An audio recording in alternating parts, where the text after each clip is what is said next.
We're going to move focus now to Israel's other front, where the army is carrying out operations along the border with Lebanon. There have been several airstrikes targeting areas in the villages Alma, Shaab and Naqoura in southern Lebanon. We're going to bring in Zeina Khodr. She's joining us from Marjayoun in southern Lebanon. So are we getting a sense that this border conflict could be escalating? Well, yes.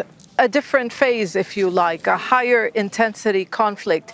In recent days, we've seen both sides really intensify the fighting.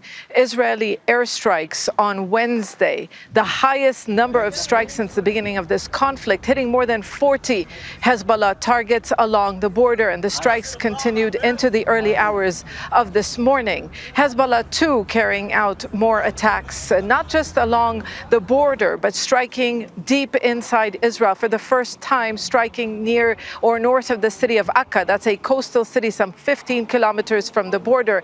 Each side really sending messages to each other. Since the start of this conflict, it has been largely calibrated, both sides trying to avoid a wider escalation. But the messages each one of them are telling each other is that we are ready to escalate. What does Israel want? Israel wants a new security arrangement along the border. It wants Hezbollah fighters to pull back from the border, but Hezbollah fighters are still south of the Litani. They are still launching rockets from this area. In fact, they're still dying in this area, in homes that have come under fire. And Hezbollah is refusing to halt the fighting until there's a permanent ceasefire in Gaza. So this front is related to what is happening in Gaza. Are we going to see an escalation in the coming days so that maybe putting more pressure on each other so each one will attain its goals? But what is clear, until there is a solution to the war in Gaza, this front is likely to we're likely to see this ongoing escalation.